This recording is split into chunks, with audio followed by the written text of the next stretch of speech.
Yeah, professional adults. I just I was in shock. I think.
Get started. My name is Dr. Jeff Spiro. I'm the Chief Academic Officer for the school district, and welcome to this evening's District Advisory Committee. We are going to start off with just a welcome from our Superintendent of Schools, Dr. Ken Savage. Dr. Savage, I know you're on here. I saw you, so the floor is yours, Dr. Savage. Well, thank you so much, Dr. Spiro, and specifically thank you to all of you who are here on this call today. This is a very difficult time, as we've said many times, how much of a challenge this school year to open has been. But I think rather than me trying to say it in words, I kind of want to show you a quick picture because I think a picture is worth 1,000 words. So here it is. Well, it's except for this blurry background, you can't really see it. If it looks kind of like a mountain, you'll see. This mountain that keeps going in and out of focus, essentially this is the mountain we have traveled since the start of the school year. And up at the peak moment was there, and we are way down here now. So that's as of today. So just to give you the numbers that you wouldn't be able to see, on the 27th of August, for our students with a Q-related absence, which relates to COVID, it was 7,778 students at the peak of that mountain. As of today, it was 973. So a dramatic improvement over those conditions. And so I just kind of wanted to share that little piece of good news. But the sad reality is that it is not over yet. We've been in this for a very long period of time. And yet what we've basically heard is that this may be with us in some form or fashion for a long time to come. And so it's important as leaders in this schools And for folks who are here on this call, that your commitment is not about the polarized times that we're in.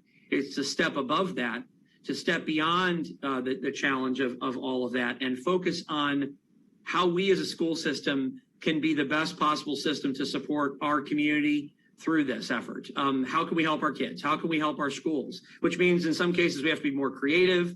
We have to find new ways to reach our students. Now, I hope that we don't have a spike like this Delta. Certainly it's well beyond anything we experienced throughout the life of the pandemic.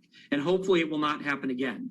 But we have to be prepared if it does. We have to be prepared if we find that the virus, mutates and takes a more dangerous curve. We have to be prepared for all of those things. And so some of the things that we're going to be doing to try to assist in that, tomorrow we're going to be meeting again with some of our local health experts, as we have done every week since the beginning of this pandemic, and kind of hearing all the local data from all the local providers, so that we're aware of what they're seeing in their offices, both pediatricians, all the way through Lee Health, through all these other health providers. But another thing that we're doing is convening a panel of experts, not just medical and medical science experts, but also educational experts, because really what we're having to do is balance the risk. We have to continue to have our services for our students and try to find the best ways to offer a range of educational services that meet all needs. But we have to be able to pivot quickly when we need to, based on changing conditions. So while it does appear that this current surge pattern it's well down below where it was, that doesn't mean that there won't be more surges ahead. Hopefully not quite as pronounced as they were, but things that that we have every reason to think that there could be recurrences related to the seasonal flu pattern and all those elements. That those things are certainly what we've seen through the life of the pandemic, that have been these kind of pronounced curves. So we just have to be prepared for those pieces. And so we continue to work on that important work. So to give you some other key data points, as of the current positivity rate in Lee County is 11.3, which is again much lower than it has been, as well as Lee Health is currently 86% of the current staffed bed capacity. So a nice drop there as well. We just continue to monitor the situation and work on whatever we can do to try to come up with options to exceed what we've been able to do. One of the challenges, of course, that I'll just kind of reiterate, and Dr. Sproul, feel free to chime in if you would like. One of the biggest things that we had available to us last year was the ability to deliver our Lee Home Connect. And that's just not an option that we have, but we continue to try to find alternate methods. While we don't have that, we are trying to find things that we are permitted to do to supplement the educational experience for those that maybe don't want to return to the in-person learning or any other reason, to supplement what's going on in homeschool, Lee Virtual, or any of those programs. So we do have daytime and nighttime tutoring that we do offer virtually, and that's during the day and at nighttime. So I always want to put a plug in for those services because they are designed to augment and support and enhance whatever learning is happening outside of school, or even for those in person. They have that available to them outside of school hours. Dr. Spire, anything I missed on that particular program that you might want to piggyback? Other than the name of it, it's called Connect with Lee. Students during the day can get tutoring from content experts, and then after hours as well. Teachers have that on their Google Classroom, but it's also, if you go to the district webpage, the Connect with Lee link is there as well. Thank you very much, Dr. Savage. And with that said, I just really appreciate, if you're here on this call, you are engaged. You are trying to help us be a part of the solution for our district. You're trying to provide feedback, critical feedback. You are trying to be our critical friends to help us be better. We welcome it. We appreciate you taking your time to do it. So you're going to get some great things tonight. I know one particular area that I am excited for you to see is about the student performance from last year, having it unpacked in a very nuanced way so that there's an understanding of, kind of what we went through and what those results are, but it also kind of underscores the work that lies ahead. And it's also all the more reason why we have to continue to make our system the best it can be to offset some of the learning loss that we certainly experienced. And unfortunately, with some of our most disadvantaged populations, even more so. And so that's an opportunity for us. And we're just very excited to have you as a participant tonight. And take it away, Dr. Spire, if you want to pass the baton to our next person.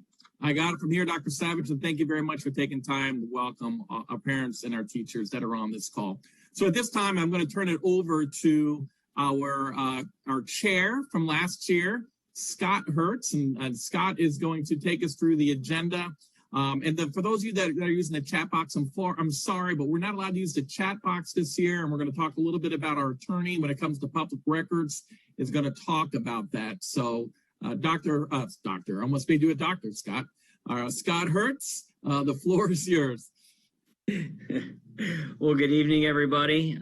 Thank you very much. I think Dr. Savage obviously just did our welcome. So the next thing that we have is the board attorney, Ms. Kathy Dupree-Bruno, to give us a presentation on the Florida Sunshine Law, and at which I think she can also give us a brief update on the chat box. I know we've asked her about that, and we had also asked Dr. Spiro if he could follow up with the IT folks. We're still looking to see if there's a way that we could properly preserve the information in the chat, because it was such a useful tool for us last year that I will tell you we're still looking for a way to see if we can utilize that going forward. But Mr. Dupree-Bruno will explain what the current situation is, and then we will update you if we're able to change that in the future. Thank you. Good evening, everybody, and it's great to see you. I know that we have some new members of this committee this year, so welcome aboard. And to those of you who've been with us for a little bit, nice to see you again. I'm going to give relatively the same presentation with a little bit of an update as I did last year. So if you have any questions that goes beyond the presentation, please do not hesitate to ask. And I know that Ms. Grimm has forwarded you the copy of the presentation prior to, so I won't linger on it, but I do want to go through certain things. Before we even get started, I'll talk about the chat box. There's a couple of things with the chat box. One is the preservation of public records, so that's one thing that's an issue. The other thing is that private conversations, and when we talk about sunshine, I'll go through that a little bit more, but private conversations between individual members of the committee is prohibited. So we want to be very, very careful. So I am not a fan of any of our advisory committees using the chat box, both because of sunshine issues as well as public records issues. I'm going to go ahead and share my screen so we can start our presentation. Okay. So good evening, everybody. Again, Kathy Dupree-Bruno, I'm the school board attorney. And we're going to talk a little bit about our policy, why you're here, your committee, as well as a little bit of a rundown on parliamentary procedure. So the first thing that I would like to bring to your attention is that the board is very concerned about community engagement. That's something that's in the statute for us to really try to engage the community and try to involve our parents, try to involve our teachers and our staff. It's for the inclusiveness, is to be able to help the board in focusing on learning and achieving, to build consensus amongst all of our stakeholders, and helps with communication. So the board has created these board advisory groups. And policy 1.20 is the policy that talks about the community involvement and lists all of the different types of board advisory groups.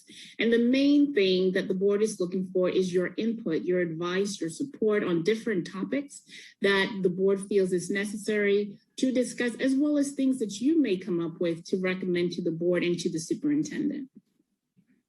What am I? Change here. One thing, it may not always be applicable in this committee. I know some other committees have more of an application, such as our construction advisory committee, but if you find that you may benefit from a decision that is made in your committee, we ask that you abstain from that vote, because you nor your family members should be able to benefit from any of the decisions from this particular committee. So now I'm on this committee. How did I get on there? Well, a board member appointed you, and you're appointed for a term of 2 years. Now, there is some things that comes along with being appointed, some obligations. One of them is that you can't miss more than 3 meetings. The other is that the board expects that you will have meetings between September through April, skipping December. Now, I do have some committees that meet during the summertime as well, and that's okay, that's not a problem. But at minimum, you are expected to meet between September through April, skipping December. You also will have a chair and your vice chair. And I know that you're going to be having your elections today, and I'll stick around to help you if necessary with that. And then what the board is looking for is for you to come up, like I said, with some input, some advice, some recommendations to them. And one of the ways that you will do that is through your quarterly reports. Quarterly, you will meet with the superintendent, and all of the chairs or their designees of the board advisory committees will get together. And they will provide, this is what we're doing with our community. They will share, here are some of our recommendations. And then after that, you or the chair or the designee will go to a board meeting and give a report to the board. And I will also be at those quarterly meetings in case there are any questions for me. The board wants all of our board advisory committees to be videotaped, and you will also have public comment in your board advisory committee. Because one of the things that, and we'll talk about this a little bit later in a bit more detail, is that this is a committee that falls under the sunshine laws. And so because of that, it is an open public committee where anyone from the public can come, attend, observe, and make some comments. As I'm sure you guys are all aware, professional decorum is very, very important, especially since you're being videotaped. And thankfully, this past July, a new law took effect, which allows these types of meetings to be held virtually. And that's something that a lot of districts, including our districts and our board advisory liaisons and the board members advocated for, to be able to have these meetings virtually for everyone's convenience. You also have a board liaison, which is a member of the board, who is assigned to work with you on this committee. And I do believe your board liaison is board member Chris Patrica. And so the purpose of the board liaison is to hear what you have to say. In between those quarterly meetings, there may be some things you want the board to know about, to have a perspective to share with the board, and that's quite all right, and that's what she's there for. And to help with that two-way communication between the board and our constituents through this board advisory committee. One thing that you do need to understand is that you are actually an arm of the board. I mean, per statute, you are considered almost like a part of the board because you are actually making recommendations to the board, and that's why you have your board liaison. So this is the District Advisory Council. You are analyzing information concerning the actual operation of the district, the staff, the students, how are things going. You have representatives from your schools, your school advisory councils who are providing information, and then you go to this bigger group to share all of that information. So we have the pulse of what's going on in all of our schools and how can we improve them for our students, for our staff, and for our parents. As I said, this is a committee that is subject to sunshine, and that means that basically an open meeting. The law requires that the meeting be noticed, and your staff liaison does that for you, so you don't have to worry about that. It requires that it be open to the public, so the staff is also making sure that the public has access to the Zoom link and that minutes are taken. And so your staff or whoever is designated as your secretary is the person responsible for that. The other thing that is really important is with regards to communication amongst members. Just like the board, you have to be very, very careful in terms of how you communicate. You're really supposed to communicate only during these meetings. And that's why that chat box can be a little bit not helpful and lend us to violating this particular part of the sunshine laws, because people can have private chats. You need to be extremely careful because any discussion by two or more members of this board needs to be done in the open, in the sunshine. So it has to be done through this particular meeting or your meetings in the future. One thing though, if you send an email with a memo or a thought on it, that's okay. However, what you have to be careful of is not to respond. So if somebody sends, if Ms. Gaines sends an email to the group, Mr. Hertz cannot respond to that because that will be communicating outside of the sunshine. So be very, very careful with that communication. Now we're going to talk just a little bit about Robert's Rules, because I know that some of you are very, very familiar, but I also know that there's some people who are new. The whole purpose of Robert's Rules is to help you with your business agenda, to help you move your business along, to help you make those recommendations to the board. It's to protect the rights of the minority as you are respecting the majority. So the majority decides, but the rights of the minority are protected. And who knows, some of those individuals may turn into the majority as you are having your discussions. And it's also a way to just try to be fair amongst everybody. So everybody has an opportunity to weigh in on whatever is going on and whatever the motion is. So the first thing is, with Robert's Rules, everything is by motion. How do you move your business along? Well, first you have your agenda that the committee decides upon, working through your chair and working through your board liaison. And then once you have your agenda, there's a recommendation to buy some playground equipment for one of our schools. So once you have that on the agenda, then you will have your motion to adopt it or not adopt it, and then have a discussion on it. So how do I bring forth that motion? You will get the acknowledgement of the chair. Mr. Chairman, Ms. Chairman, I would like to move that we purchase some playground equipment. It's always a good idea to write your motion down. It helps you in making sure that your words are exactly what you want them to say. But at the same time, it will help the secretary because they're recording the minutes, and that's extremely important that they get the motion down properly. Whenever you do make the motion, there must be a second. And the reason is that if there's not at least one other person that is interested in moving your motion forward, then there's really no reason to have the motion. So Robert's Rules requires at least one other person to say, I second the motion for it to move forward.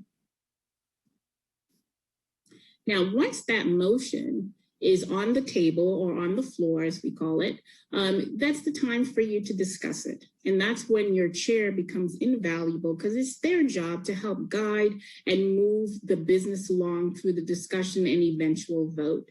So you talk about it, you debate it. The person who made the motion should be the first one to actually have the floor and explain why they're making the motion. And guys, try to really, really do the best that you can to keep the motion on topic. Robert's Rules allows speakers to speak twice for 10 minutes, but your group is kind of large, so you may want to figure out how much time each one of your speakers you want to give them, 2 minutes, 3 minutes, however it is that you would like to do. And then one little tip, whenever you are going to limit a right of a member, it requires a 2/3 vote. So that's just one little thing. If you're thinking that you're going to limit a right, it's a 2/3 vote, generally speaking. And then the other general rule, if it's not limiting, then it's a majority vote. When you are debating and when you're discussing your motion, really try to listen to your counterparts, your colleagues, respect each other's time, try to avoid the personalities getting in there. Sometimes it's best to talk through the chair so that you're really talking to the chair versus talking to the individual one-on-one. And if you find yourselves in a situation where personalities are really kind of stopping the progress, then be more formal with how you handle your business, because sometimes the formalities help with moving things along as well. Now, let's say that you're in a meeting and it's getting too long, and at this point you feel that you need to limit the amount of time for a speaker. You could just say, Mr. Chairman, I want to limit our discussion at this point to 2 minutes per speaker. Again, you're limiting somebody's rights. That requires a 2/3 vote.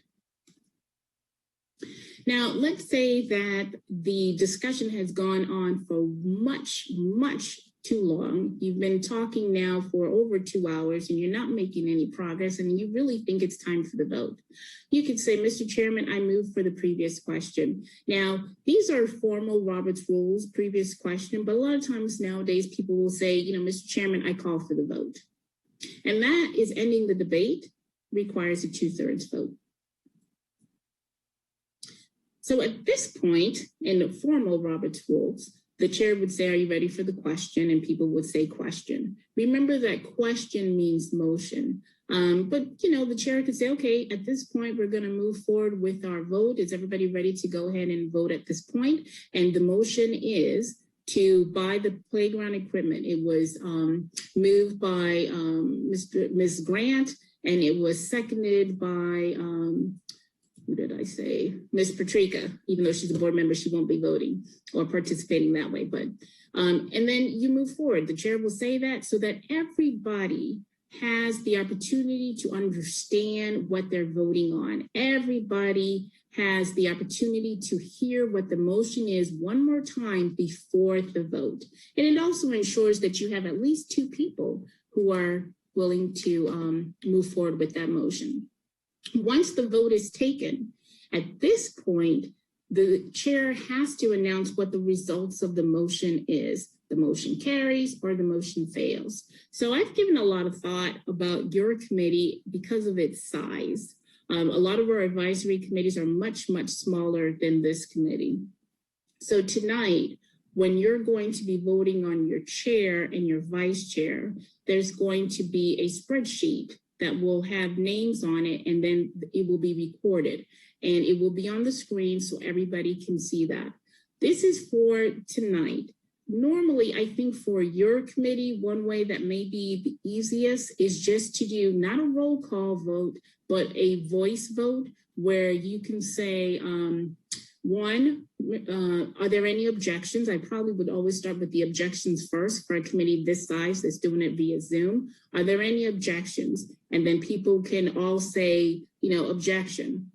And then if you have a lot of objections at that point, then you can say, okay, are they all those in favor? And then hear your voice vote. You should be able to weigh from the loudness, how many yays and how many nays. If you have no objections, then you can move forward and just say that the motion passes by unanimous consent. Here is something that sometimes gets a little bit complicated, and even for my board, sometimes it gets a little complicated. What you have to remember when you're amending a motion is that it is a two-step process. So someone made a suggestion to buy yellow playground equipment. That is the motion that is on the floor. However, you're thinking, you know what, I think there's too much yellow. All the slides are yellow, the swings are yellow. Let's get a little bit more color, and let's go ahead and do a red playground equipment. And all you want to do is just change the word yellow to red. Well, that's a proper amendment. Excuse me, Mr. Chairman, I'd like to move to amend by changing the word yellow for red, or striking out the word yellow for red. Now, when you're going to vote, the first thing that you're voting on is the actual amendment, which is the striking of the word. Now, if that passes, and you need a second, and if it passes, then you're going to vote on the new motion as amended. Okay, so it's a two-step process. First, are we going to allow the amendment? Second, now let's vote on the motion as amended.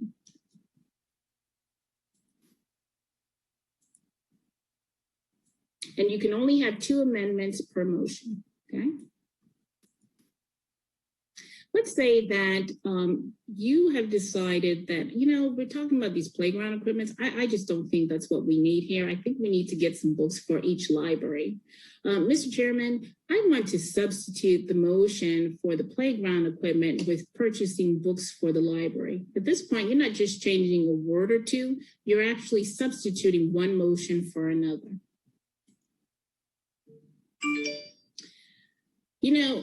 I think that we have some good information here, but I don't think we're ready to actually vote on this right now.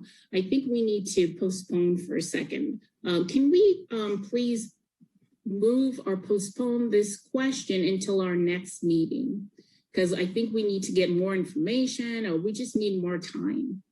And sometimes people will say, I move to table. But the better way to do it is to say postpone for a definite period of time. sometimes, this is the fifth time that this motion about the playground equipment has actually come before us, and we're just not making progress, and it's not going to pass. And I just don't think we need to talk about this anymore. It keeps showing up on the agenda. Let's just kill it. Excuse me, Mr. Chairman, I move to postpone the question indefinitely, and that will kill the motion. Now, this is pretty much the formal rules of Robert's rules, but the formal words. But I don't want you guys to think, oh my gosh, I got to remember all of this. You don't need to remember all of this. If you just, and this is one of the jobs of the chairman, is to help you with formulating some of these motions. So if you don't get it right away, you can get some assistance.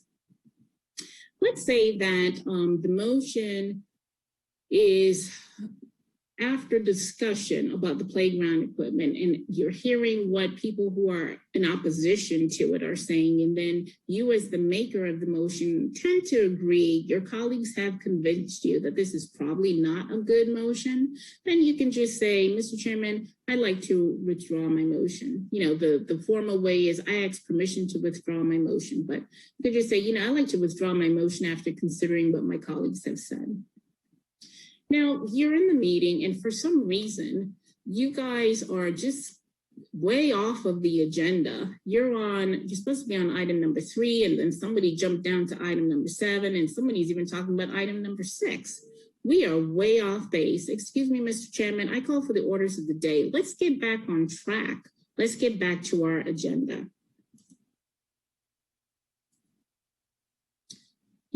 I really have something to say about the purchase of this playground equipment. However, that's all the way down in number 7 on the agenda. And I just can't stay for that. I have to go pick up my kids. Excuse me, Mr. Chairman, is it possible to suspend the rules and move item number 7 to number 2? Or another way to do that is to, right when you actually approve the agenda in the beginning, you can also do it at that time and say, I'd like to amend the agenda. If for some reason you guys are doing Zoom and you can't hear, there's some type of technical difficulty, you can always say point of personal privilege. That's a very formal way of doing that. And then the chairman will say, state your point. Well, there's too much noise, or we're having some technical difficulty, we can't hear, or what have you, something of that nature. But you can always just say, excuse me, Mr. Chairman, I'm having difficulty hearing. This is something that is used quite often, which is the point of order. There's something that has happened where you're off topic in the discussion, or there's some type of personal attack that was levied, or whatever it is that you feel that you need to, that somebody's not following the rules, or the group is not following the rules. Excuse me, I rise to a point of order, or a point of order. And what is supposed to happen, the right way to do it per Robert's rule, is for the chair to say, excuse me, Miss Shepherd, can you please explain what your point of order is? And then Ms. Shepherd will go ahead and then say, well, you know what, we're completely off topic, or I think that this argument is getting way off track, or whatever, or we're not following the rules, or did that vote happen properly, or whatever it may be. And then another very formal way to get information. We're talking about this, playground equipment, and we don't know how much it's cost. We've had 2 meetings and we still don't know how much it's going to cost. So excuse me, Mr. Chairman, we need information. Can we get some more information, or the proper way is point of information? I remember that the board attorney said that there's some motions that require a 2/3 vote, and there's some that require a majority. I just can't remember which it is. Excuse me, Mr. Chairman, a point of parliamentary inquiry. Is this going to be a 2/3 vote or a majority vote? Now, tonight, you're going to be doing your nominations and elections. The chair will say at this time, we're going to go ahead and hold nominations, and then each of you will have an opportunity to nominate somebody. And if there is only one person that is running for that particular position, they will have it by acclamation. And as I said earlier, the chair is responsible for running a good meeting. Make sure that you restate the motion, Help your members with wording if it's necessary for their motion. Bring forth the motion so that you can have that discussion, process the votes, and make sure that you announce the results of the vote. Sometimes you can have a disagreement with the chair, and the formal way of doing that is to say, I appeal the decision of the chair, but you can usually just say, excuse me, Mr. Chairman, I have a question I don't understand, or can you explain? And then finally, one other thing that's part of the agenda is good of the order. And that is an opportunity for you to make your general comments and observations about what's going on the DAC committee. This is also if there's something that has happened that you want to bring it forward to the membership about somebody else or what they have done or an offense that you believe, this is the opportunity to do that as well. Okay, any questions for me? Any questions? Okay, you guys are all experts in parliamentary procedure. So at this time, I'm going to pass it back to you, Dr. Spiro, and I'll stick around for the elections. And I don't know if you have Parents' Bill of Rights on the agenda, but if you need me to stick around for that, I will too. Well, thank you very much, Mr. Pre-Bruno. What we have next is a board member update from Ms. Chris Patrica. Good evening, everyone. How are you? Excellent. Okay, so Dr. Savage really talked about a lot of what I was going to update you about tonight. So I'm going to talk to you in two capacities tonight. The first is as a board member, and then the second is as a parent. So as a board member, I am not a member of this committee. So I believe that it will be okay for me to put in, and I will look to Attorney Dupree-Bruno to shake her head yes or no, for me to put a link into the chat so that people can get to a place. There is a survey out there where the board, the company, Ray and Associates, that the board hired to help us find a permanent superintendent. We're asking everyone in the community to complete a survey so that we can put together a profile of characteristics that we're looking for in the next leader, the next public education leader here in Lee County. So Attorney Dupree-Bruno, yes or no, may I put that link into the chat? No, she's saying no. Okay. Can you email? Can you have the staff email it? I will ask Dr. Spiro to have Ms. Grimm do that sooner rather than later because the survey does close on October 7th. So Ms. if you Patrica? Yes. Our wonderful secretary has already emailed that to all of the DAC members. Then we're in great shape. Good, I appreciate that. So other than COVID updates, which Dr. Savage already gave to you, I will say that volunteerism and parent visits to campus are hot topics. And I know that staff is aware that that is a big concern for likely everyone on this meeting right now. And so I know that that will be discussed, and I know that there's a strong desire to get back into the schools as soon as possible. So as soon as it's safe, we want that as well. So know that up front. And now I'm going to take off my board member hat and put on my parent hat and tell you that I share your frustration with what's going on. My children's buses are late. My children are having to double up and, stop at several schools, and their bus rides in the morning and in the afternoon are longer than usual. My children's teachers are also being quarantined. My children are sick and they are home and they are missing out on learning just like yours are. And it's really easy for me to sort of, have the mama bear reaction and get frustrated with staff and lose my patience with them. But I'm also a school board member, so I kind of see how the sausage is made, so to speak, which allows me to put the brakes on to that emotional response and understand that our teachers are just so overwhelmed right now. When you think about lots of teachers being absent, typically what that means is we have district staff going into classrooms to be subs, or if we can't staff a classroom, that means other teachers in the building are having to take additional students into their classrooms, which is just a tremendous burden on them. But it is not just the teachers. It is our bus drivers who are overwhelmed. It is our food service workers who are overwhelmed, our custodians who are getting sick or having to quarantine. It is literally every category of employee in the district right now that's just busting their butts to try to make this work for our community, for our kids, and for you, our parents. So I know that every time I talk to you, I beg your patience as we work our way through this process, but I do have to beg your patience again. We are seeing a huge dip in the numbers, and I do anticipate things getting much better, much more quickly. The final tool I'd like to give you is Google Classroom. Dr. Spiro, if you could have Ms. Grimm email a link to that Google Classroom video that shows parents how to access your child's Google Classroom if you don't already know how to do that. You know, I have kids who are homesick and they tell me they're doing their assignments, and then I get alarming emails from their teachers a week or two later saying none of the assignments were done. And that's because I didn't know how to access their Google Classrooms.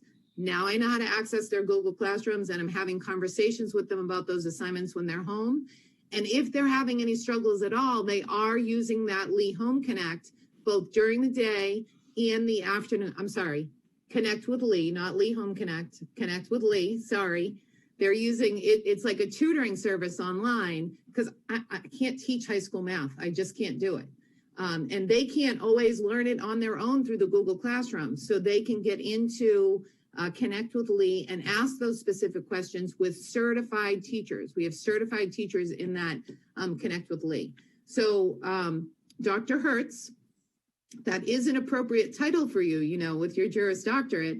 In the academic world, a JD is, you are referred to as a doctor. So Dr. Hertz, those are my comments for this evening. And if anybody has any questions, I'd be happy to take them.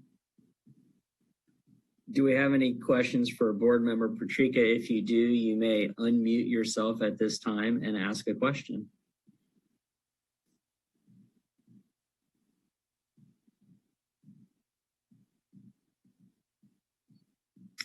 Does not appear we have any questions at this time. Thank you very much for the update, Ms. Patrica.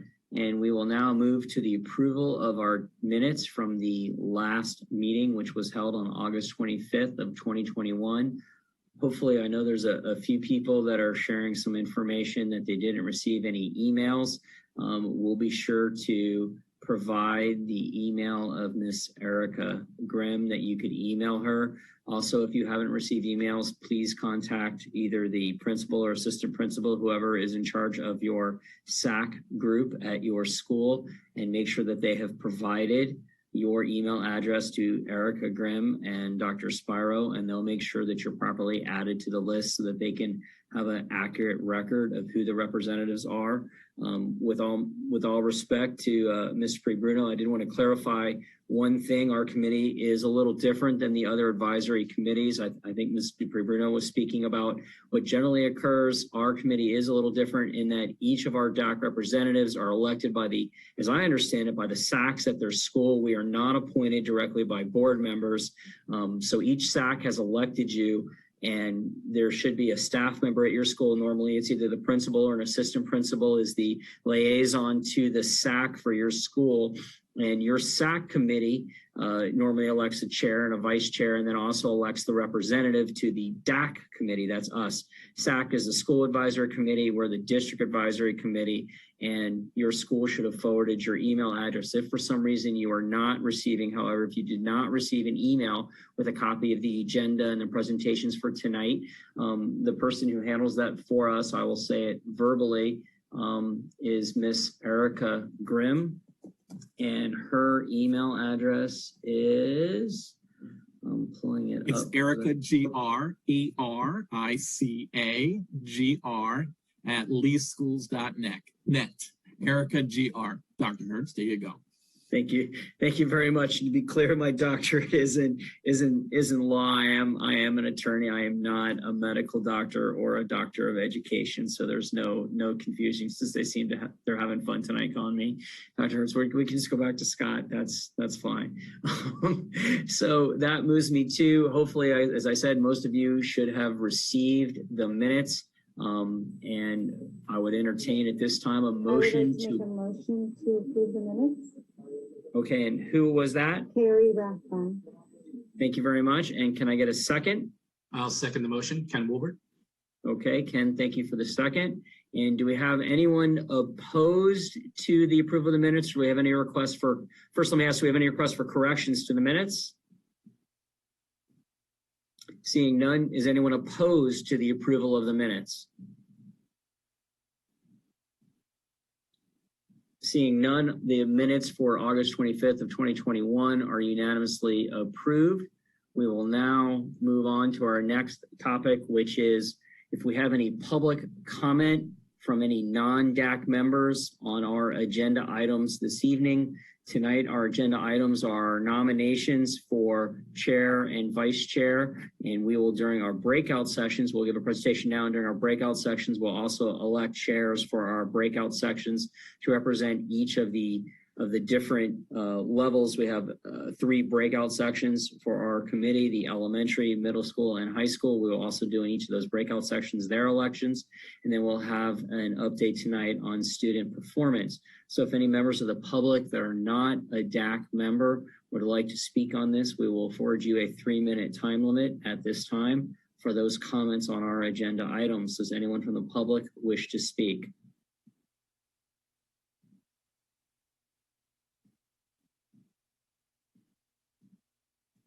Seeing none, I will now move on to our next item, which is going to be our nominations for chair and vice chair. I'd like a brief opportunity. I apologize that I had an unavoidable conflict for our last meeting.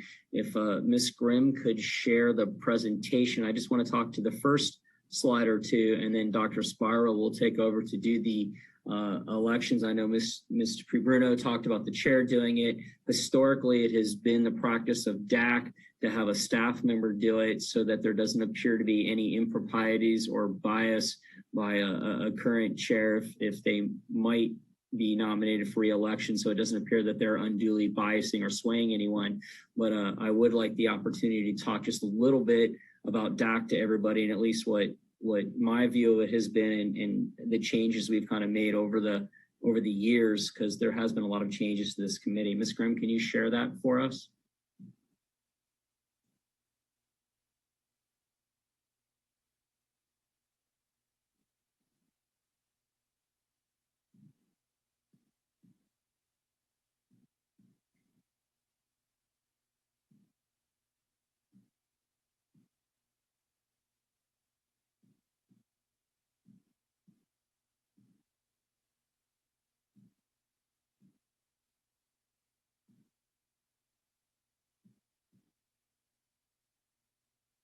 For Dr. Spiro, I don't know if that's something you can share our election presentation. There we go. Yay. So we can move on to the next slide. And this is just what I wanted to chat about a bit. And it won't surprise me if our board member, Ms. Patrica, feels compelled to chime in, because she's been very passionate about this. But our board's mission statement is not just one of these things that's made up. It's truly the entire purpose of our committee is that we will work in cooperation with the school board. And really, I see it as on behalf of the school board to work with staff to gather information and seek input from the SAC committees and our community at large in an effort to advise the board and develop recommendations for constant improvement of our system. And we actually do that. We have changed this committee. I've been on this committee now, 8 or 9 years, and no longer than that. I'm sorry. I started when my son was in 1st grade, and he's now in 10th grade. So yeah, 10 years now I've been doing this. And when I first started on this committee, we were a committee that folks from the district, the staff would come and give us presentations and say, thank you for coming, and we appreciate the ability to give you this information. That is no longer what we do. We now, when people come presentations to us, other than perhaps sometimes like tonight, there is our presentations that are informational, but the overwhelming majority of our presentations, the staff from the district will come to us with a question. They will give a presentation with information about something that is affecting the district or affecting our students or affecting our teachers, And then during that presentation, they'll have at least one question that they will ask us where they are seeking our feedback. And it's our goal to give feedback on that. And that's a huge change. And that feedback is given to staff, and it has developed into actual changes in curriculums, in classroom teaching methodologies, and information to the board. One of the things that occurs that you were told about is we do give quarterly updates. That's generally the responsibility of the chairperson. We have a meeting first with the superintendent and his cabinet, and then a meeting at the board level where we give a presentation to the board about the things that we have done and the steps we've taken. I said, you were too young. I told you We've got someone who has not muted their mic. I don't know if one of our hosts could assist us with finding that person and muting them. Excellent. Just a couple examples. One of the things that we talked about, Board Member Patrica was just very passionate in talking about the link to Google Classrooms and asking Ms. Grimm to send that out to everyone so that everyone can do that. There was a significant change, in my opinion, in the best practices for Google Classrooms that came about because of this committee. One of the complaints that this committee brought forward from parents was, look, we're not trying to tell teachers how to teach, and we're not telling that every English teacher has to do the exact same thing, but what we are saying to you is all Google Classrooms should be named the same way. Some Google Classrooms shouldn't be Mrs. Smith's 4th grade English, and other classrooms be named 4th grade English / Mrs. Smith. We talked about where children's homework should be posted and what sections of the classroom, how that's done. And there are different sections. There's posts and calendars and tasks and different ways of doing that. And what we said is there should be some best practices that are uniform practices so that when a child wants to find where their math homework is posted and their English homework is posted and their history homework is posted, that it's done in the same fashion across these classes. Not telling the teacher what the homework should be or how much homework there should be or how they should teach their class, but more of formatting issues because there was a lot of frustration from both the teachers and the students and from parents that it wasn't being done the same way. This led to Dr. Spiro working with his staff and developing a 2-page best practices guide where they heard what the complaints were. They talked about, and people gave examples of some teachers that were doing phenomenal jobs. They reached out to those folks, found out how they were doing it, and put out a standard to say, this is the best practices guide. And what we heard back from folks is many, many teachers adopted that, and that it made life simpler and easier for everyone. It was both easier for the teachers because they got information on how to present the information, and it was easier on parents and students. It was easier to find the information. I won't go through a lengthy list of those, but we have had a number of them. We're very, very proud of them, and that we've come back to the board and say, hey, look, we're not a committee anymore that just listens. We're going to give you recommendations, and here's a number of concrete changes that have occurred in the district where things are being done differently because of these recommendations. And we asked the board, is this what you want us to do? And the board very enthusiastically said yes. There was, in fact, something that was very tumultuous, I'll say, was we had a presentation on the proximity plan. It won't surprise me if we have another presentation on the proximity plan this year. And the result of that was, instead of us giving a recommendation, for those of you that weren't here last year, we asked a whole bunch of questions. And that ended up going all the way up to the board. The board heard what our questions were and directed staff to find answers to those questions.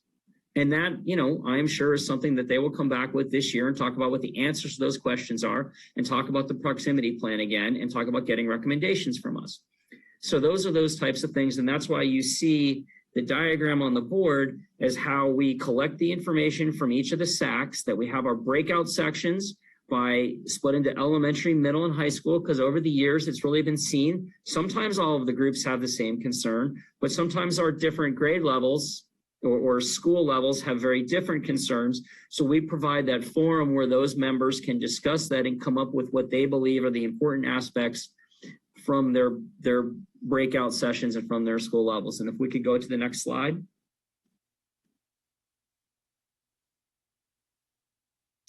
So that's what the purpose of our committee is what I'm discussing about, is for staff to come and disseminate the information to us, and then that we can provide back the information and feedback to share that. So I think I've covered the issues on this one, and we can go on to the next one. And then I was just going to walk through the very briefly what the responsibilities are. And in addition to what you heard, the responsibilities of the DAC chairperson, we have a second committee that meets. That's the executive DAC that consists of the DAC chairperson, the vice chairperson, and then we have a chair and vice chair, or essentially from each of the breakout sessions, and that makes up our executive committee. The executive committee, we also meet monthly.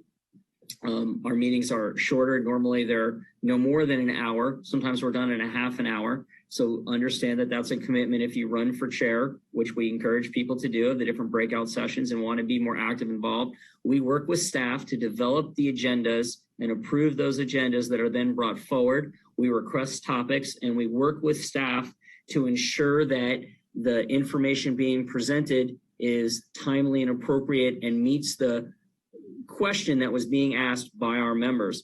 And we've even gone to the lengths of having additional meetings on some very large topics where we've had pre-presentations from the staff to make sure that what they're presenting matches up. And most of the time it does, but I'll tell you, there have been times where the presentation we got, we said, wait a minute, we don't think this is at all what our members were looking for or asking for. And to Dr. Spiro and his staff's credit, they went back and redid it based on our feedback. So the presentation that was given to the whole committee did cover the topics that our members were interested in. And then that resulted in what I think was very good feedback. So it's a great thing to be involved in. If you'd like to be more involved and run for those types of things, we can do that.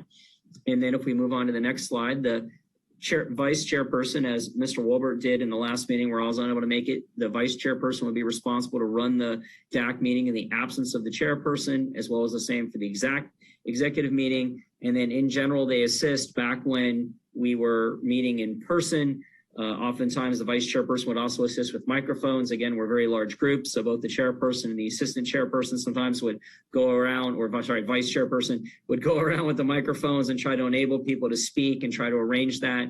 And we do try to do some of those things via Zoom. We try to keep track of what's going on. Again, we'll continue to work with the school board attorney on whether or not we can use the chat tool, but we would monitor that and make sure that anyone that asks questions in those forums that gets answered. And if we're able to use that tool again this year, we'll continue doing those things. And then I will turn it over to Dr. Spiro to take on the next slide and talk about the voting directions and how we're going to do voting tonight.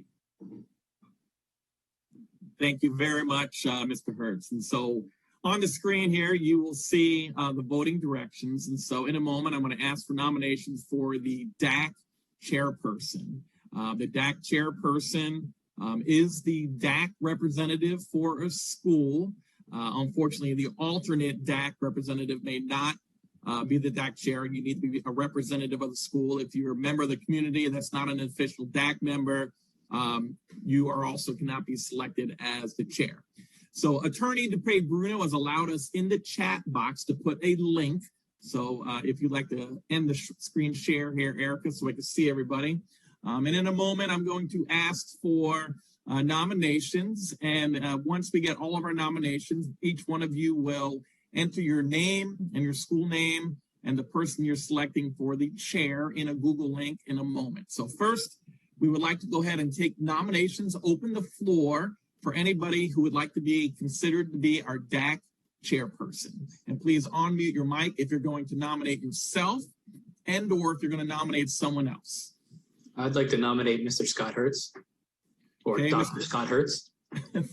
Thank you, Mr. Wolbert. Mr. Hertz, do you accept your name as a nominee?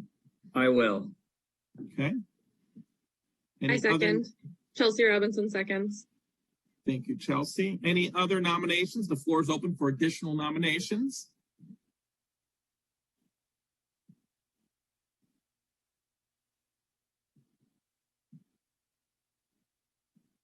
Any objections to Mr. Scott Hertz being our DAC chairperson? Then by acclamation, Mr. Hertz, you are the DAC chairperson for the 21-22 school year. Congratulations, sir. Thank you, sir. Yay, congratulations and condolences, Dr. Hertz. Ms. Patrika, that was not the angle we were working at. All right, now we'd like, Mr. Hertz, would you like to facilitate the co-chair process, or would you like me to go on with that, sir? Why don't you continue on? You're doing a fine job. Okay, so the floor is now open for co-chair for DAC. Either nominate yourself or on your mic to nominate somebody else. I will nominate Mr. Ken Walbert for vice chair. I think he did a wonderful job last year and will continue to do so. Okay. Mr. Walbert, do you accept your name as a nominee? Yes, I accept. Okay. Floor is open for other names. I second Mr. Wilbert. Thank you, Chelsea. Any other names to nominate? Any objections to Ken Walbert being the co-chair for DAC? Well, by acclamation, Mr. Walbert, you are now the co-DAC chair. Congratulations, sir.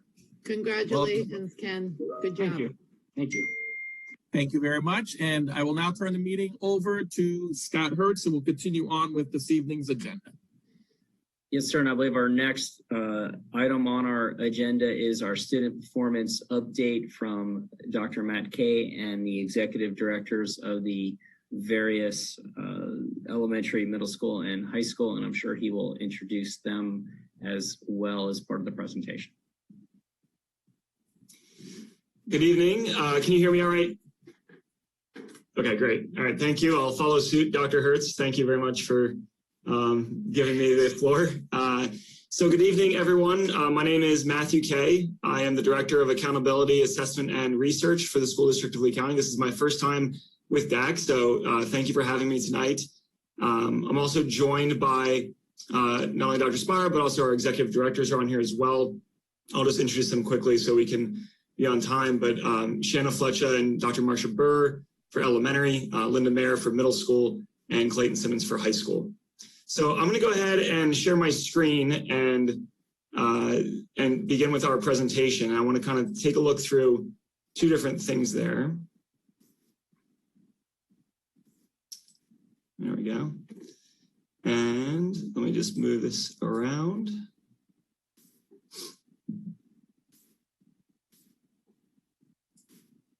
And just to kind of help my computer go a little faster while sharing a PowerPoint, I'm going to just turn my video off while I do that.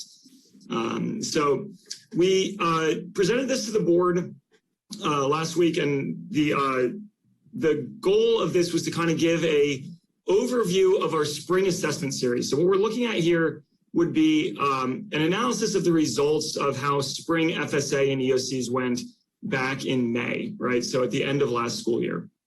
And we wanted to first start by contextualizing this a little bit and reminding everyone where we've come from. So I can remember, as I'm sure a lot of people can very distinctly, in March of 2020, when the school district of Lee County took what was anticipated or hoped to be a very temporary break, which then turned into the close of physical in-person schooling for the remainder of the 2020 school year. There were no state assessments that spring, so there was no data for students on that point. And then when we came back in August to begin the 2020-2021 school year, which was last school year, the school district responded, as did districts throughout the country, by developing alternatives and mitigation strategies to the COVID pandemic. And so this was the term unprecedented has been used so many times, but I'm going to have to use it again. But there was no blueprint. There was no standard way of doing this. In Lee County, we offered 3 learning modalities, face-to-face instruction with pretty serious mitigation classroom efforts put in, as far as social distancing, masking, things like that. Lee Home Connect and Lee Virtual School, which is our traditional virtual school option. We continued our family support through meals, mental health services, and we were very proud of the efforts that we made to make sure that our students were fed and served their social emotional needs as much as possible. And when it came time to the assessment series in spring 2021, we made an effort for communicating the importance of assessment, trying to do whatever we could to help students be active in the assessment process. And in Lee County, we had a 95% assessment tested. What that is a state reported category. That means of all state assessments that were linked to courses that students were enrolled in, In Lee County, we had 95%, and that is a pretty high percentage last year. Just to point that out, of course, looking at several of the large districts throughout the state, some didn't even hit the 90%. So in Lee County, we have, we have a lot to be proud of in that sense. So when we're looking at the national research and what we know from national level research, and of course, this is a very new scholarship because it's relatively recent that we've had district, state, and national data, but we know that one of the things that's starting to come out a lot is this phrase missed learning. Missed learning is something that has become common in the scholarship because the term learning loss implies that students forgot something or they went backwards, and that's not exactly true. Students continue to go forward, but the phenomenon was that they weren't moving as forward in some ways as you would have seen in other years. So there was this missed learning phenomenon. We also know from national research that it was higher in younger students. So the younger the students tended to be impacted by this to a greater extent. Also students who had less access to face-to-face or in-person learning. If they were learning online in some format, obviously, if they had less access to consistent technology, that also had an impact. And also in mathematics, there was a higher impact. And I am going to not speculate as to why that might be, but that's something we're seeing consistently throughout our research. So when we started looking at our results from 2021, from April and May of last year, we had two key questions that we really wanted to know. So we knew that there was going to be missed learning. This was consistent throughout the state and nation. We wanted to know how severe was the missed learning in Lee County compared to averages throughout the state of Florida. So it was one thing we wanted to tackle. Another thing we wanted to tackle was how did our students perform on the statewide assessments based on the learning modalities? Remember I mentioned we had three primary learning modalities. There was face-to-face, Lee Home Connect, which is this innovative new model that was unique to last year. And then lastly, the virtual school where the students would have been full-time virtual students. So we wanted to kind of understand these two questions a little bit better. And so I'm going to go through the first question, which was how severe was the missed learning in Lee County? I'm going to go through that one first. So when we look at our results across these assessments, I have a 5-year trend here for Lee County in our 4 major academic disciplines: English language arts, mathematics, science, and social studies. And this is going to go across the last 5 years with, of course, a break or a skip in the year 2020 because there was no statewide assessment due to the COVID pandemic. And what you can see is that in Lee County, generally speaking, things were on a positive upward trajectory for 4 years, right? And so as this was happening, Lee County was going year over year, seeing gains in almost every one of these categories with one exception there, 1 year of one exception in one discipline. But in orange, you will see the 2021 results. And as consistent with other districts in the state and across the nation, the missed learning phenomenon was impacted here in Lee County just as it was everywhere else. And this is something in academic services we worked very hard, we tried to mitigate, but again, it was something that was affected. But what we want to understand is, knowing that this happened in Lee County, how does this compare across the state of Florida? Because if it happened in Lee County, we know it also happened elsewhere. And so what we also want to know is the mitigation efforts that we put in place here, the things that Dr. Spiro mentioned earlier, the things like the online tutoring, Ms. Patrica mentioned earlier, the online tutoring at day and night, right? These different modalities of instruction, the different supports pushed out by academic services. Can we start to glean a little bit of an insight as to were they helpful in our efforts to mitigate the missed learning opportunities, right? And so one of the things we can do is we can look at state and district comparisons over the 2 years. And so in this case, you'll see we're looking specifically at English language arts. That's demonstrated at the top here in ELA or English language arts grades 3 through 10. And the state and district can be broken down into our elementary, our middle, and our high school groups. And we can look at proficiency in the state and district in 2019. Those would be the lighter shades, right? So the state of 2019, state of Florida, and the district, Lee County School District 2019. And then the 2021 results for the state and for the district in the darker shades. And one of the things we want to see is, how is our comparison in Lee County to the state affected over these 2 years, or how has it been changed, right? So we know, for example, in 2019, grades 3 through 5 ELA, the state was 57% proficient, and the school district of Lee County was 55% proficient. And as we go to 2021, the state was 53% and Lee County was 50%. So the gap between the state and the district was 2% and became 3%, or a negative 1% increase, right? It grew a little bit larger, that gap. The same is true for middle school ELA or English language arts. And in high school, we see actually where we had a 4-point gap with the state, it narrowed to a 2-point gap with the state.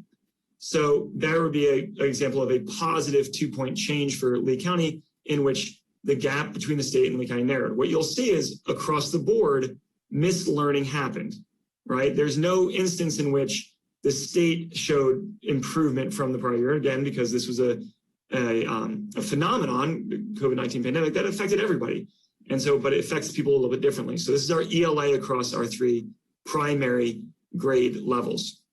We can now look also at mathematics, grades 3 through 8.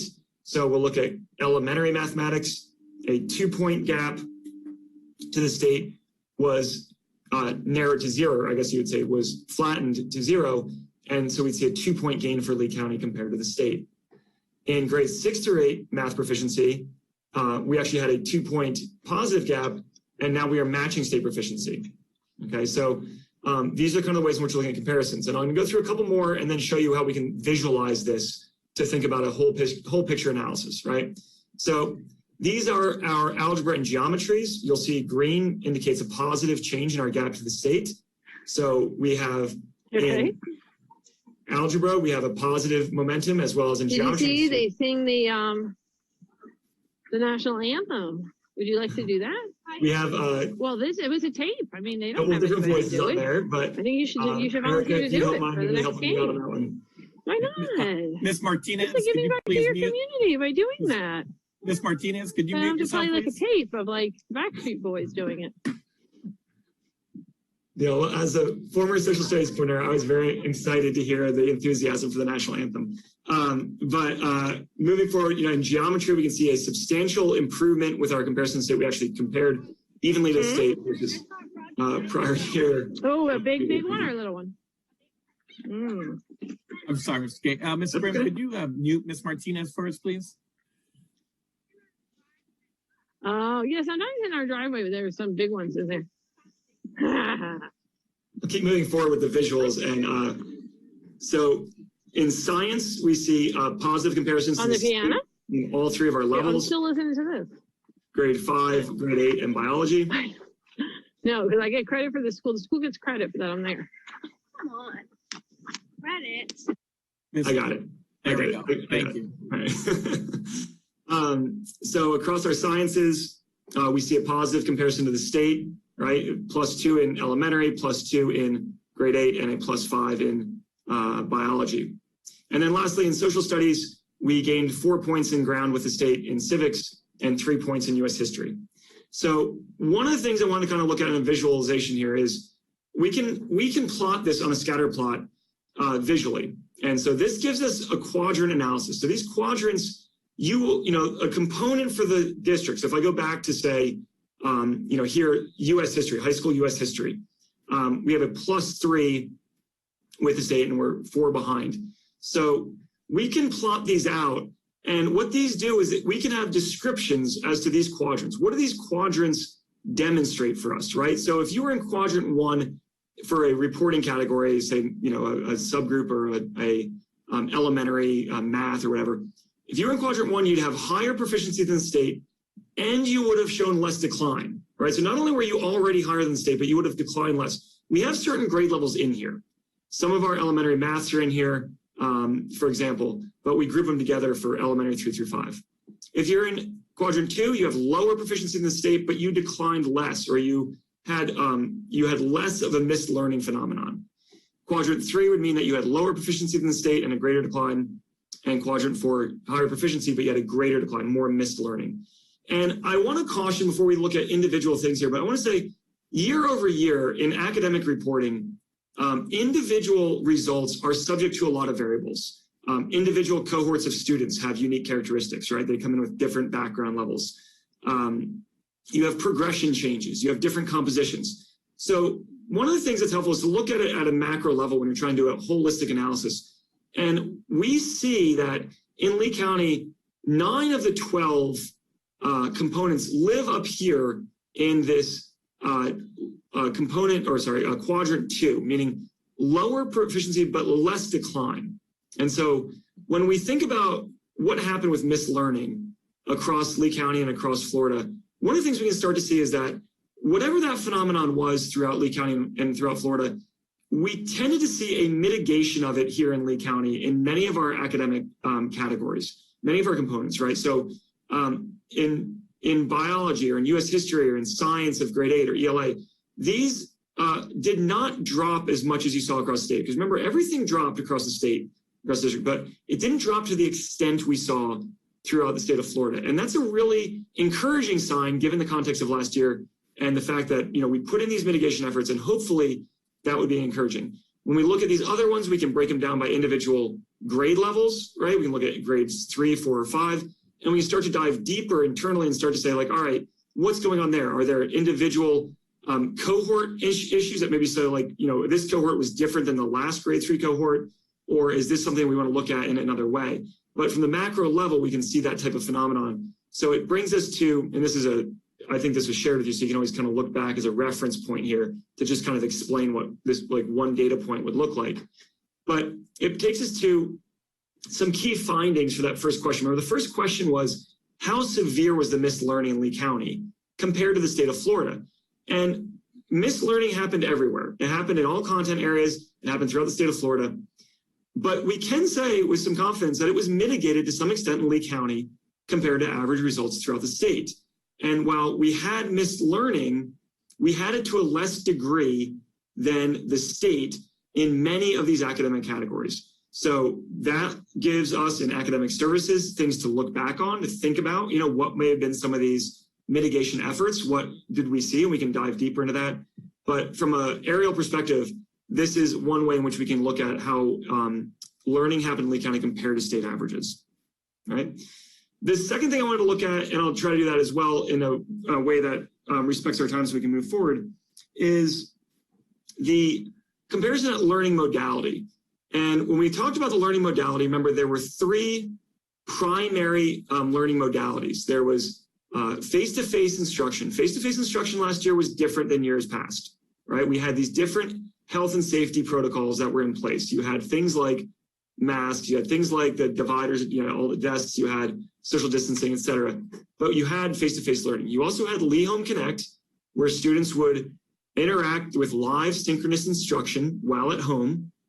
And then you had your traditional Lee virtual school option. And so when we start to think about modality, what was the impact of this? This presents also some methodological questions.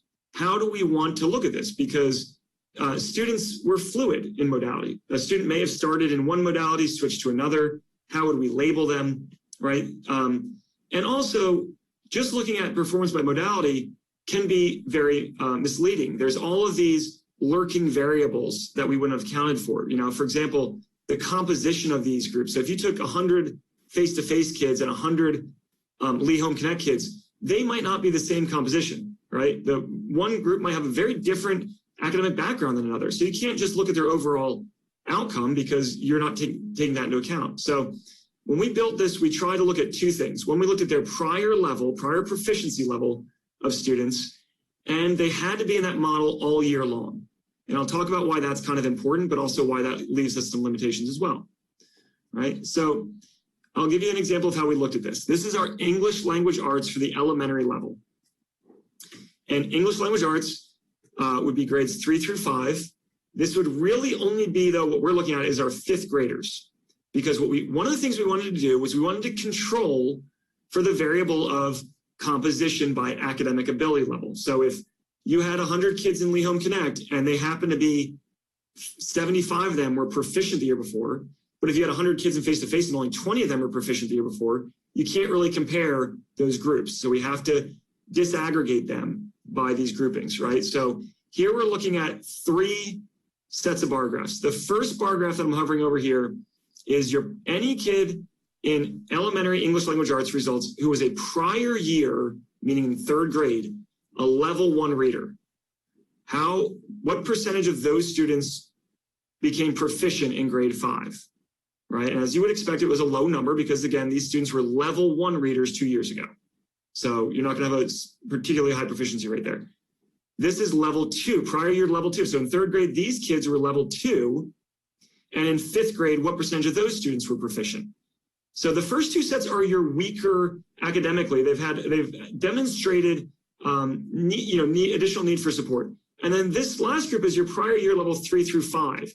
They were proficient in grade 3. What percentage of those students were proficient in grade 5, right? So 3 groups, prior year level 1s, prior year level 2s, and prior year levels 3s, 4s, and 5s, or prior year proficient. And so then what percentage of those kids were proficient and how many of them were there? If they were full-time in person, full-time Lee Home Connect, or full-time Lee Virtual School.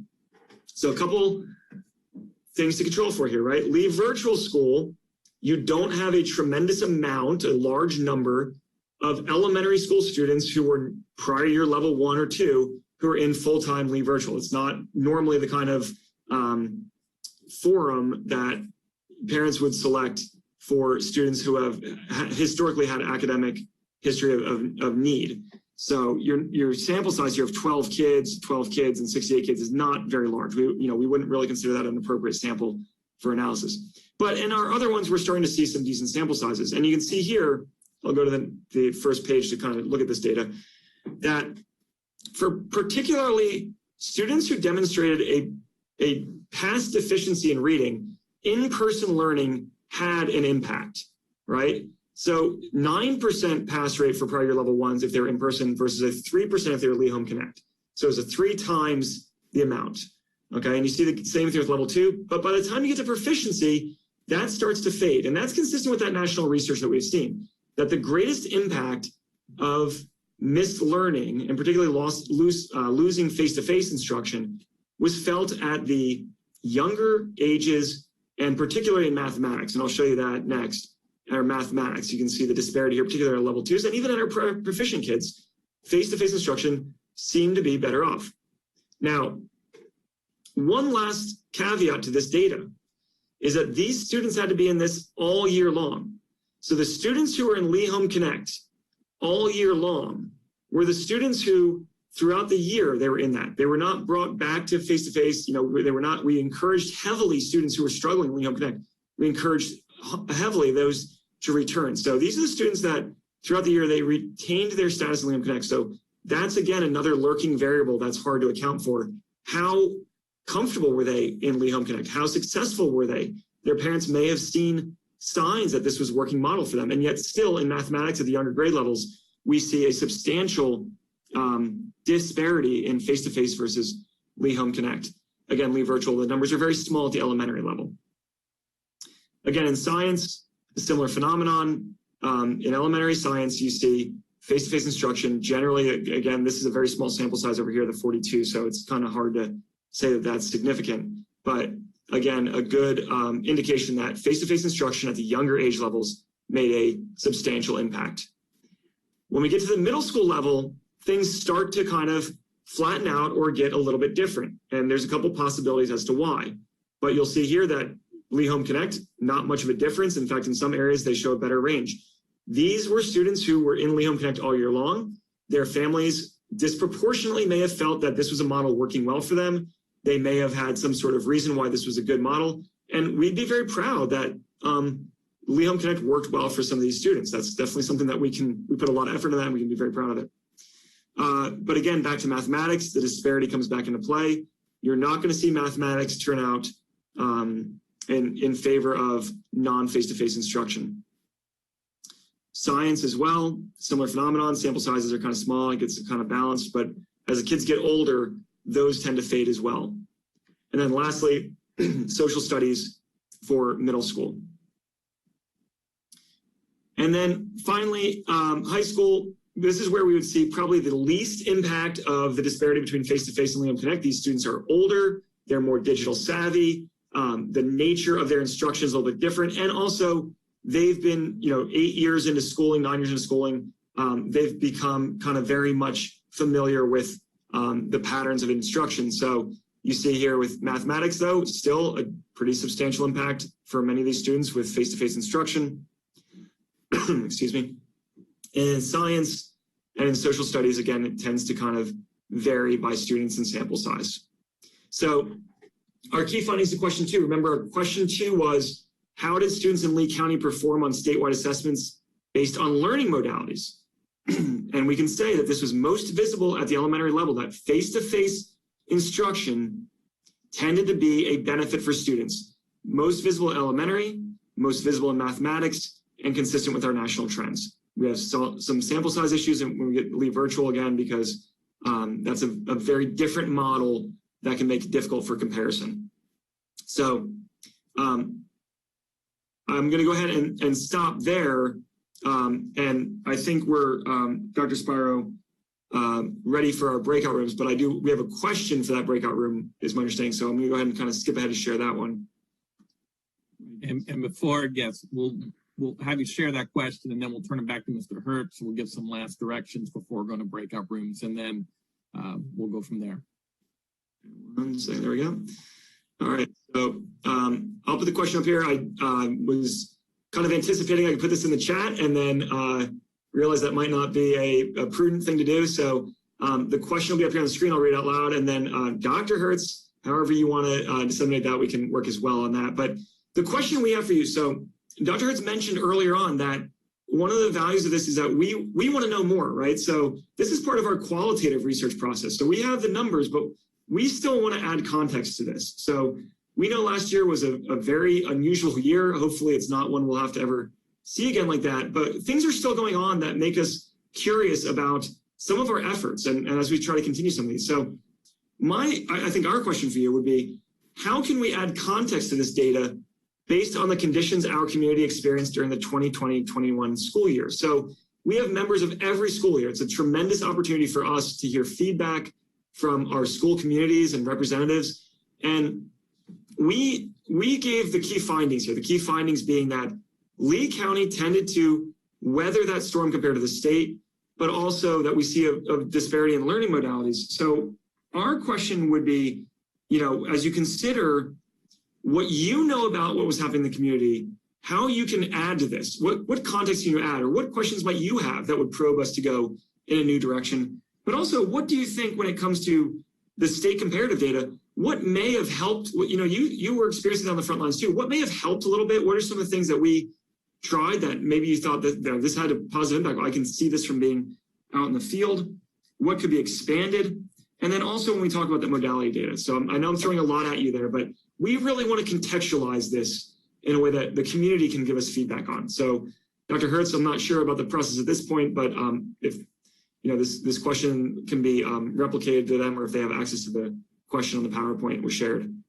Sure. I was going to say, Matt, before we turn it over to Mr. Hertz, do you want to introduce the members of your team that are here this evening? That'll be in each of the breakout rooms, so they know who they are.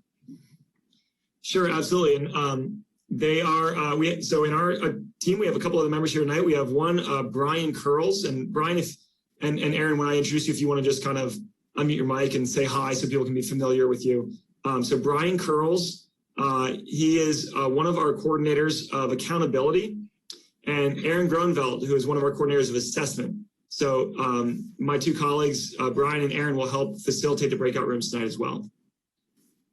Good evening, everyone. Hello, and I apologize that my camera is not working. All right, we got the microphone, which is what we need. So thank you, Brian and Aaron. Very much appreciate you being here tonight as well.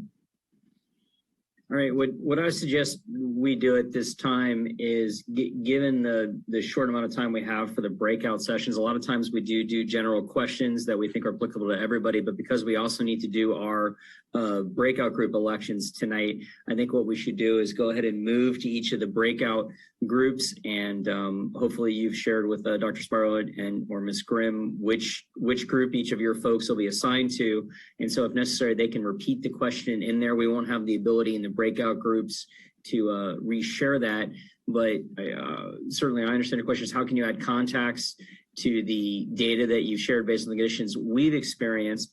And I would encourage folks to put feedback also on perhaps what other questions do you think they might be asking. There's a lot of empirical data here. I'll share an example of at least my own personal thought. My child was in Home Connect, and I'll tell you, we noticed a tremendous difference between the teachers that I'll say were very good at Home Connect and the teachers that weren't. So you're looking at the data from the results of how the children were impacted, but the affinity for the teacher's willingness to engage with the Home Connect and the efforts the teacher made. And then again, what we saw is the teachers that were very good at classroom management in person also seemed to be very good at classroom management in Home Connect. The teachers that weren't very good at classroom management in person, Home Connect was an abysmal experience. I realize that's hard for you to see from your empirical data, but those might be some of the types of questions that we could give you feedback that you could look as you subgroup your data and look into the teacher's use of it and how it was done and how that in fact impacted the modalities, and as well as maybe some folks have comments on the Lee Virtual School, because I know we do have reps from the Lee Virtual School as well. With that, hopefully everyone has. If you haven't, now would be a great time. If you look at your name and you click the 3 dots, you can rename yourself. If anybody can see my name, since I'm talking, you see there's an H after my name, which is for the high school group. We would ask that if you could put an E, an M, or an H based on which breakout group you're going to, that will assist Ms. Grimm and whoever's helping her assign everyone. Dr. Sparrow, I hope we have someone to help Ms. Grimm, that she's not doing all 85 participants by herself, but we'll start moving to breakout groups at this time. And then if we haven't pre-assigned those folks, Dr. K, if you could share with us which group you'd like each of your members to go to so that we can get them moved in there first. Sure, absolutely. Aaron, if you don't mind, we'll do elementary. Brian can do middle school, and I can do high school. Great. So Ms. Grimm, maybe you could start with those, or Dr. Sparrow, we can start with those, and then we'll start moving everybody into the groups.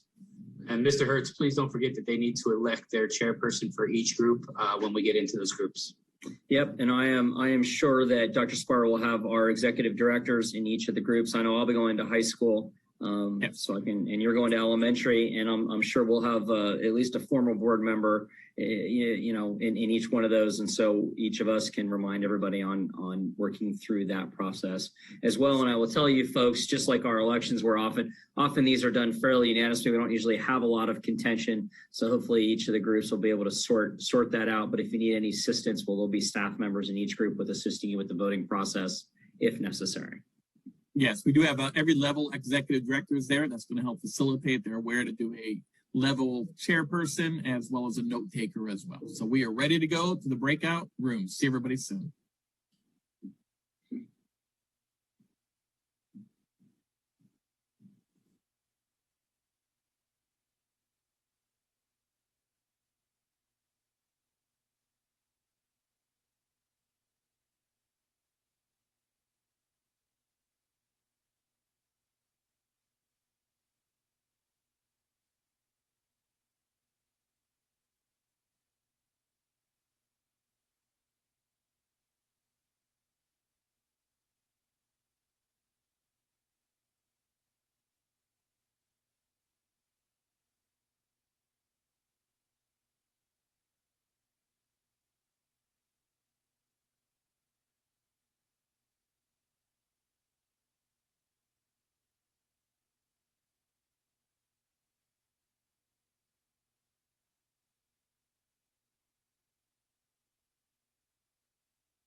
Erica, can you put me in the, I don't hear anything right now. I'm not sure, but can you put me in the high school breakout room?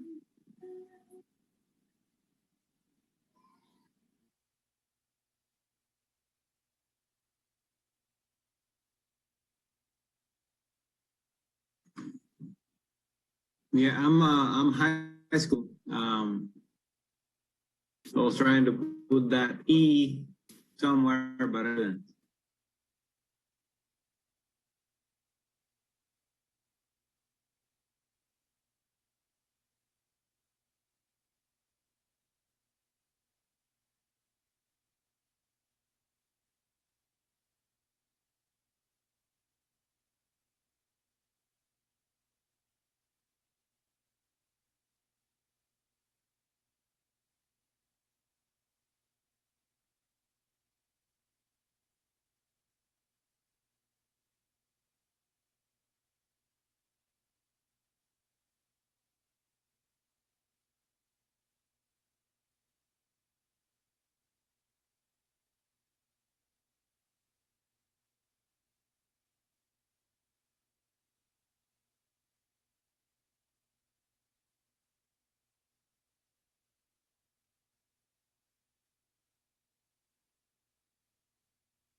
I will ask to start our breakout group discussion reports with elementary school.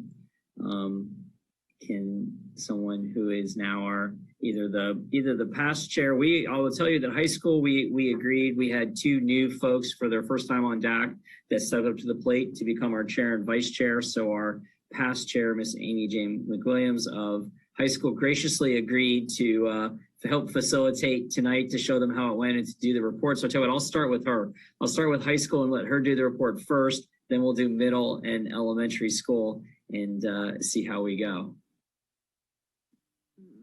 Okay. Hi guys. So yes, congratulations, Lewis Lillard with East Lee. He is our chair this year. Thank you for stepping up and agreeing to do this. And Alexander Leto with Lehigh Senior High is our vice chair. So thanks again, guys. We talked about, adding context to the data that was presented. We had a small discussion, or short discussion. We noticed that, the small sample size with Lee Virtual School is a bit misleading, especially when looking at a visual chart. You see the bar graph and you see, this big line for Lee Virtual School, but if you look on the bottom, and I was making fun of my eyesight, my old eyes, I had to look really close to see 12, and then you look over at face-to-face learning and it was like 900 and something. So that makes it a little bit misleading. We would like to see data by school. That might help us determine if there was an issue with a particular school that had lower numbers, or if this is a general percentage overall that you saw with most of the schools.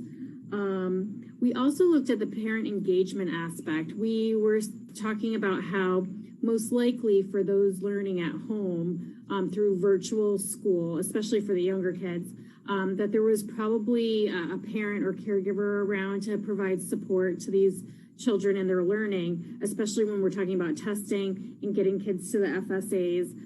They had to come back in. They had to come into the school district office or had to go to the school to test. So they were getting more support at home. So it'd be interesting to see if we could get any sort of anecdotal data or even data from teachers about parent contact and engagement in some form. Let's see.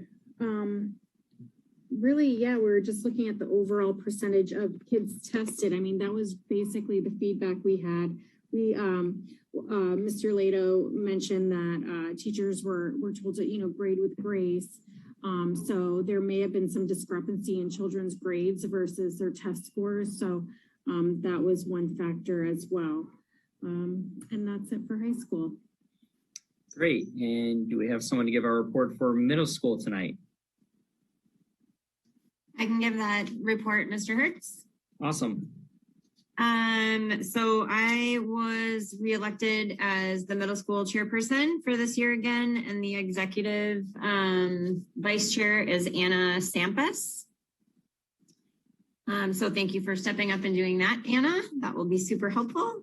We talked a little bit about some of the feedback that we received was about some of the gaps that the kids were experiencing from last year, and concerns about maybe things not being retaught to, as far as the missed skills that they may have missed last year by being on Lee Home Connect or virtual or even in the classroom. That was, we got some feedback on that as well, just regarding one of the systems that we use, iReady, as a learning path that is set up for students to help fill in some of those learning gaps, and that's set up for them to continue learning right where they left off. We also had some positive feedback on the transitions being handled really well by the schools and by the teachers, with students moving from Lee Home Connect to face-to-face and sometimes back and forth depending on quarantines and just different ways that parents were noticing their students' learning modalities fitting the best. which leads me into some more feedback that we did get on learning modalities, and that it was an opportunity for parents to really see and understand some of the assignments and things that their students were doing at school, and then also how their kids actually learn. Are they hands-on? Are they visual? Are they someone that can sit in front of a computer and do things that way? So it did give parents another viewpoint for how their kids are learning. What else here am I missing?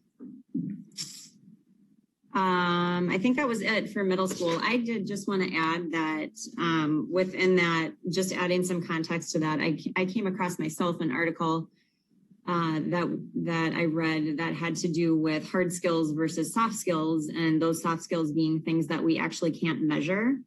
So things like communication and teamwork and adaptability and things that employers oftentimes look for in students. And the whole pandemic and this different learning modalities and kids going back and forth from face to face and Lee Home Connect and the things that they actually gained in those soft skills areas that we can't necessarily measure, but are super important and sometimes even lacking in the way that we teach at school. So it'd be interesting to see, did we notice, are there gains in those skills that parents have noticed across the board and teachers and, even kids that recently graduated. So just something I wanted to add to our notes here that I didn't get a chance to talk about in our group. And that's it. All right, and that takes us to elementary school. All right, thank you. Grace Howell here for the elementary group. We answered the question several times over, but here's our feedback. How were teachers assessed and what were the benchmarks for these assessments? How is our district trying to mitigate the effects due to many ESE students now being, having to be home without their supports? And what is the plan going forward to mitigate the effects of those ESE students?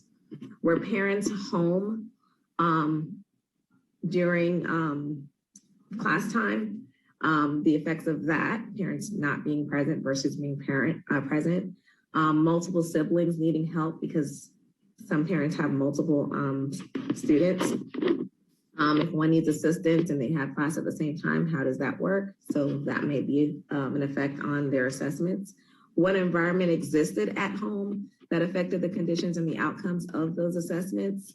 How many utilized Nearpod, the teachers, and other learning tools like Google Slides, Jamboard? Did that have an effect on them? It would just be interesting to see what the Lee virtual school kids and teachers used versus what the Home Connect kids were able to use. Surveying teachers and parents as well.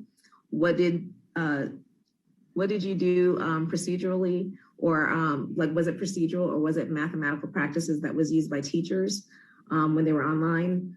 Break down the data to separate students by modality to see if there is a huge discrepancy between the ones that returned in Q1 versus Q2 versus Q3 versus the ones that were in the survey where they were face-to-face the whole time. Were technical challenges and issues. Some kids did not have proper internet. Some kids did not have proper Chromebooks. They would break or not work or have just trouble using them. Teachers had to adapt modality once the students returned to school. Some kids started trickling back into the classroom. Did that affect the learning and classroom management? Maybe teachers had to focus more on that once that started happening, or the ones that had to go hybrid, was that a factor? Compare data for a student that switched modality versus just separate that out from the kids that were face-to-face the entire time. And then a last question someone asked at the end was just, what is the info from this meeting, this question, what is the info being used for? And Erin G was able to help us with that. She just said that was mainly to inform parents, staff, community, and the board. Thank you. Wonderful. I think the elementary group. The only thing I want to add, Mr. Hertz, was that we also did our voting, and I was voted as chair, and Grace Howell is co-chair. Awesome. Well, you guys, elementary put everybody to shame. That was quite a a strong presentation with a lot of useful information. High school gave some feedback, but we did not, we're nowhere near as comprehensive as the elementary group. I'm quite impressed. And that's exactly the type of thing that we want to do. And I am certain, Dr. Spiral, at some point we'll have these folks circle back to us with an update on how they used our information, right, Dr. Spiral? That's accurate. That's why we're collecting this and wanting really to know what is it that the community wants most. So that's why we have Dr. K and his team here too. So thank you.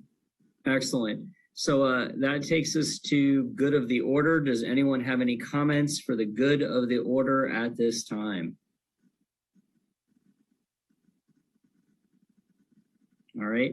I will share. I don't normally do this, but if you folks look at the agenda, the people that were newly elected, you'll see that the upcoming executive DAC meeting dates are there. If you review your agenda, the next executive DAC meeting is October 11th of 2021. Particularly if you were elected to the executive DAC and you did not receive an email from Erica Grimm for this meeting, make sure that you reach out either through your school or that we've got your email address to make sure we can get you the links and stuff for the executive DAC meeting, and certainly everyone for the DAC meeting as well as we discussed earlier. Our next DAC meeting will be October 27th of 2021, same time and channel, and Ms. Grimm will send out a link to everyone with that. And with that, I would happily entertain a motion to adjourn. I will motion to adjourn. Thank you, Chelsea. Do we have a second? I'll second. I'll second. All right, Mr. John Shannon from Fort Myers High School seconded. Anyone opposed? I will see everyone on the 27th and the executive DAC folks on the 11th. Everyone have a great night. Take care.